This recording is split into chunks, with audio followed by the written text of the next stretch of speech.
बिस्मिल्लाहिर्रहमानिर्रहीम। आज का हमारा टॉपिक है सेक्शन 34 पीपीसी। सेक्शन 34 पीपीसी से लेकर सेक्शन 38 पीपीसी तक तमाम दफात एक प्रिंसिपल, एक डॉक्ट्राइन, एक असूल की वजाहत करते हैं, प्रोवाइड करते हैं। That is principle of joint liability कहें, वाइकेरियस लाइबिलिटी भी बोलते हैं, कंस्ट्रक्टिव लाइबिलिटी भी बोलते हैं, और उर्दू में आप उसको कह लें नियाबती जिम्मेदारी, यानी एक दूसरे आदमी के बिहाफ पर जो होता है नियाबती। आम क्रिमिनल लॉ का असूल ये है कि criminal liability is always personal, कि जिस शख्स ने किसी क्रिमिनल एक्ट का इर्तिकाब किया है या ओमिशन किया है, सिर्फ वही और वही शख्स उसका जिम्मेदार है और उसी को उसके लिए गिल्टी किया जा सकता है। जब और किसी दीगर शख्स को उसका गिल्टी नहीं किया जा सकता। और जनरल असूल इस्लाम ने ये प्रोवाइड किया दुनिया को। When the Holy Prophet in his last address declared कि बाप बेटे का और बेटा बाप के जुर्म का जिम्मेदार नहीं है। लेकिन एक ऐसी सूरत हाल है जिसको डील करते हैं सेक्शन 34 से 38, वो है वाइकेरियस लाइबिलिटी की, नियाबती दूसरे आदमी के बिहाफ पे। और वो एक मखसूस सूरत हाल क्या है कि जब एक से ज्यादा अफराद बनियत मुश्तरका, having developed a common intention are in concert with each other, हमांग है एक दूसरे से, प्री प्लान्ड है, प्री डिसाइडेड है, तो उनमें से एक ने पत्थर मार रहा है, एक डंडा मार रहा है, एक ने कोई और वार किया जिससे डेथ हो गई, तो ये ऐसी सूरत हाल है जिसमें हर एक शख्स, each of the accused shall be held liable, जिम्मेदार होगा उस जुर्म का ऐसे ही जैसे उसने अकेले किया। ये है सेक्शन 34। अब सेक्शन 34 की एनेक्टमेंट की जरूरत क्यों पड़ी? सेक्शन 34 केटर करता है, डील करता है ऐसी सूरत हाल को जब ये डिस्टिंग्विश करना, डिफरेंशिएट करना मुश्किल हो जाए। किसके लिए? To fix the criminal liability. अब 4 आदमी हैं, 3 आदमी हैं, डंडों से मार रहे हैं एक बंदे को और उस पे 35-40 जरबात नजर आ रही हैं, तो पता नहीं चल सकता कि किसने ये मारी। ये मुश्किल हो गया ना डिस्टिंग्विश करना कि ये जरब किस पे फिक्स करें। तो ये इसमें बुनियादी चीज क्या है? पार्टिसिपेशन ऑफ ईच अक्यूज्ड, किसके साथ? कॉमन इंटेंशन के साथ। और उनके एक्ट्स क्या कर रहे हैं? In furtherance of that intention, उस नियत की तकमील के लिए, उस जुर्म की कंप्लीशन के लिए। तो फिर इन सच टाइप ऑफ सिचुएशन जब ये एस्टेब्लिश हो गया एक दफा उसकी शमूलियत, पार्टिसिपेशन हर मुलजिम की, तो एट वंस सेक्शन 34 अट्रैक्ट हो गया, लग गई। तो इसके लिए जरूरी जो चीज देखनी है वो है कि whether they were having common intention, यानी existence of common intention, in furtherance of, और उनके एक्ट्स क्या करें in furtherance of that common intention, वो कर रहे हैं अफाल मुजरिमाना। तो फिर इनमें से हर एक उसी तरह से उस जुर्म का जिम्मेदार होगा जैसे उसने अकेले किया हो। एक बात। और दूसरी बात यह है कि section 34 in itself does not create any substantive और डिस्टिंक्ट ऑफेंस।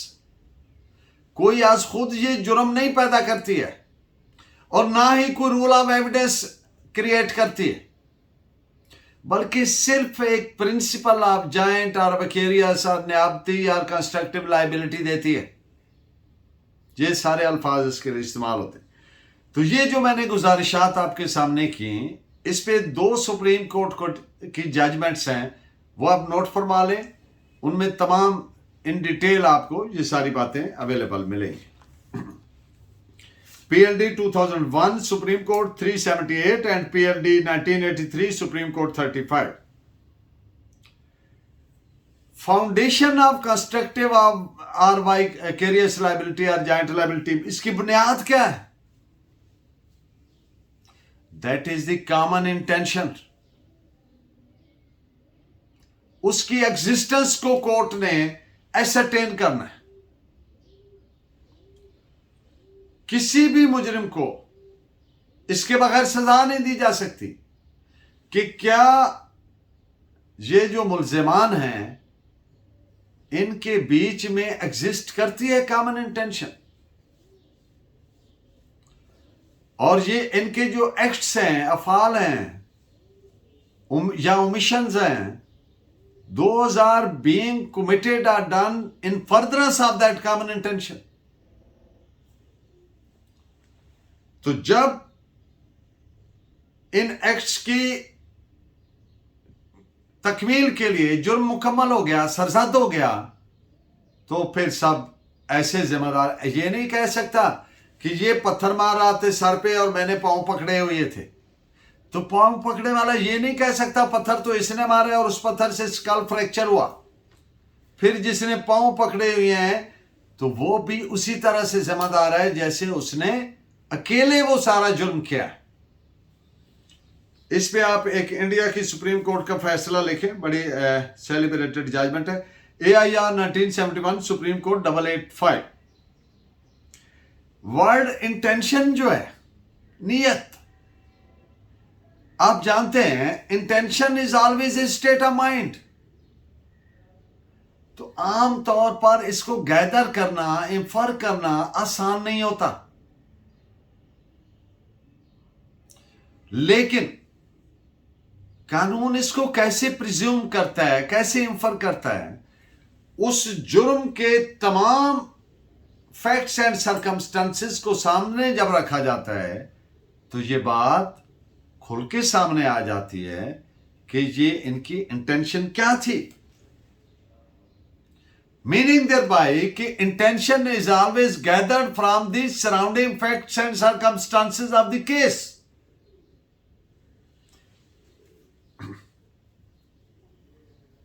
और ये गैदर करने के लिए जो मुल्जिमान के एक्सटर्नल एक्ट्स हैं वो इंडिकेट किसको करते हैं? उनकी इंटेंशन को। मैं मिसाल देता हूं, एक आदमी ने पिस्टल निकाला, ये एक्सटर्नल एक्ट है। उसने पुल किया, एम लिया और उसके बाद ट्रिगर को प्रेस किया, अब ये एक्सटर्नल एक्ट्स है, और आदमी को हिट किया। तो इन एक्ट से जो इंटरनल क्या है, नियत क्या सामने आई कि वो उसको मारना चाहता है, फायर मारना चाहता है। तो एक्सटर्नल एक्ट से मुराद ये है। इस पे आप केस ला नोट फरमाए, 1987 MLD 1489। अब एक लफ्ज बार बार मैंने बोला, दैट इज कॉमन इंटेंशन। तो वर्ड कॉमन जो है, इससे क्या मुराद है? वर्ड कॉमन डिनोट्स, जाहिर करता है, कनोट्स बिलोंगिंग और sharing equally by more than one.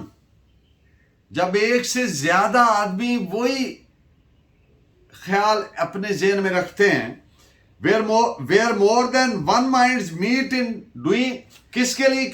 कुछ करने या ना करने के लिए जब एक से ज्यादा दिमाग मुत्तफिक होते हैं कि ये करना है, ये नहीं करना, ये करना है, डूइंग और फॉरबियरिंग टू डू। तो अब ये क्या हो गया, ये प्री कंसल्ट हो गया। पहले उनमें हमांगी डेवलप हो गई, और अब जो एक्ट्स कर रहे हैं वो in furtherance of this intention है, ये जो उन्होंने डेवलप किया है। तो this is what can be termed as a common. तो जब इस कॉमन इंटेंशन के साथ, इस मुश्तरका नियत मुश्तरका के साथ एक्ट्स किए फॉर द फुलफिलमेंट, क्या fulfilment, in furtherance of that one common intention what they have already developed, being in concert and in harmony with each other.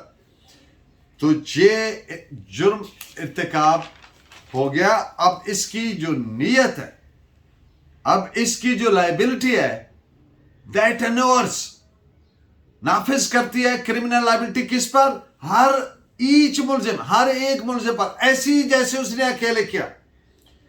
इस पे आप AIR 1963 सुप्रीम कोर्ट 118 ये जजमेंट नोट फरमाएं। अब एक बहुत अहम केस जो प्रीवी काउंसिल ने एक जजमेंट दी सेक्शन 34 पे, Mahboob Shah case, famous case है, that is reported as AIR 1945 privy council PC 118। मैं इसके अल्फाज पढ़ देता हूं, फिर मुख्तसर बात कर लूंगा।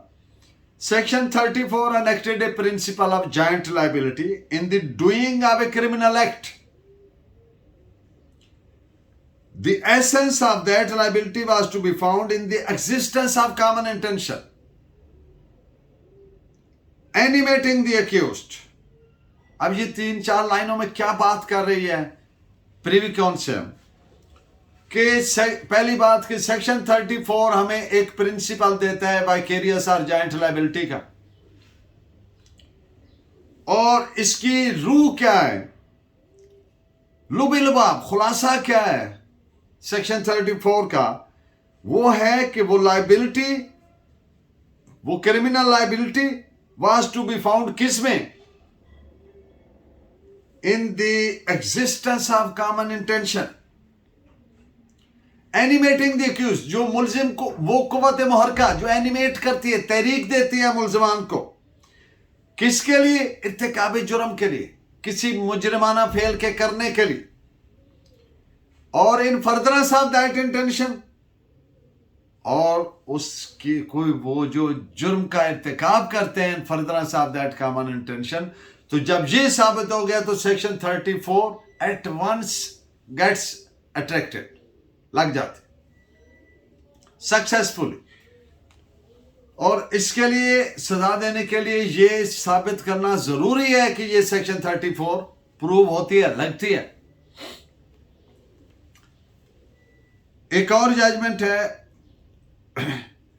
कृष्णा गोविंद केस है, बहुत फेमस केस है, ये इंडियन सुप्रीम कोर्ट ने जो इसमें हेल्ड किया, common intention under section 34 implies, क्या बताती है कि a pre planned, pre arranged, prior concert, पहले से हमांगी, पहले से मंसूबा बनाना, प्री प्लान होना, प्री अरेंज्ड होना। अब एक आदमी ने फायर मारना है तो उसने अरेंज तो किया ना, क्या, पिस्टल, और जब एक से ज्यादा 2 आदमी हैं तो उनके प्री कंसर्ट, 2 या मतलब एक से ज्यादा है, तो जो प्री कंसर्ट है ज़हनी हमांगी है। और रिमेंबर इस जजमेंट में ये भी होल्ड किया कि ये जरूरी नहीं कि वो पहले से करके बैठे, वो एट द मोमेंट भी, at the spur of moment भी हो सकती है, एन मौके पे भी डेवलप हो सकती है, और इर्तिकाबे जुर्म के दौरान भी हो सकती है, during the course of commission of offence. सिर्फ it must precede to the act, criminal act, criminal act से ये इसको पहले होना चाहिए। But the crucial circumstance is that the said plan must precede the act constituting the offense. If that be so, before a court can convict, अगर ऐसा ही है तो फिर कोर्ट 302 के साथ सेक्शन 34 के तहत भी सजा देगी। अब इस जजमेंट में पांच बुनियादी कैरेक्टरिस्टिक्स, इंग्रेडिएंट्स, एलिमेंट्स दिए हैं कि ये होने जरूरी है। वो कौन से है? It must be proved that criminal act was done by various person, यानी एक से ज्यादा लोगों ने किया, ये साबित होना जरूरी है। The completion of criminal act must be in furtherance of common intention as they all intended to do, यानी जैसा उन लोगों ने इंटेंड किया था, इरादा किया था, उसी की फर्दरेंस में, उसी की तकमील के लिए वो अफाल किए, मुजरिमाना अफाल किए गए हों। There must be prearranged plan and criminal act should have been done in concert pursuant thereof। Pre plan हो, प्री अरेंज हो, प्री कंसर्टेड हो और उसी की तकमील के लिए क्रिमिनल एक्ट किया गया हो। और पांचवी बात, existence of strong circumstance to show the common intention. ये बहुत अहम सर्कमस्टेंस है कि ऐसे चीज सामने आए जिससे पता चले कि नीयत मुश्तरका थी, दोनों की नीयत यही थी। अब इसके लिए कोई हार्ड एंड फास्ट रूल नहीं रखा जा सकता। बुनियादी बात यह है कि it will be gathered from the entire circumstances, facts and circumstances of the case, और the real and substantial distinction in common intention and similar intention must be kept in view. ये ज़हन में रहे कि जो फर्क है सिमिलर इंटेंशन और कॉमन इंटेंशन का। इस पे अब दो जजमेंट्स नोट फरमाएं, एक AIR 1968 supreme court 1413 and 1995 Pakistan criminal law journal page 755। Justice Bose, very eminent jurist, summarised in famous case है पेंडोरंग बनाम सरकार में। In case of section 34, it is well established that the common intention presupposes prior consent। ये लाजिम करती है कि जो कॉमन इंटेंशन है, ये जरूरी है कि ये हमांगी पहले से उनमें हो चुकी हो, मुल्ज़मान में, कि हमने ये जुर्म करना है, ये नहीं हमांगी हो उनमें। It requires a pre-arranged plan because before a man can be vicariously convicted, क्योंकि जब किसी आदमी को आपने कन्विक्ट करना है, सजा देनी है, तो फिर उससे किसी क्रिमिनल एक्ट के लिए दूसरी के बिहाफ पर, जैसा मैंने कहा, वो उसने पत्थर मारा और उसने पांव पकड़े हुए थे नीचे गिरा के और घुटनों पे बैठा था कि ये उठ ना सके, तो अब पत्थर मारने वाले की बिहाफ पे जो सजा इसको मिलनी है, तो इसके लिए दोनों की नीयत मुश्तरका के पहले से क्या थी कि मैं ऐसे पकड़ के रखूंगा, तुम पत्थर मारना, ये मर जाएगा, तो ये साबित करना जरूरी होगा। तो जब ऐसा साबित हो जाएगा तो फिर उनमें से हर एक मुलजिम को जिम्मेदारी, लायबिलिटी आ जाएगी उस क्रिमिनल एक्ट की कि जैसे इसने अकेले किया। This is reported as AIR 1955 supreme court page 216। Next lecture भी हमारा सेक्शन 34 यानी वाइकेरियस लायबिलिटी पर होगा। Keep watching, keep guiding me by your valuable comments. Thank you very much. Allah ने के बाद।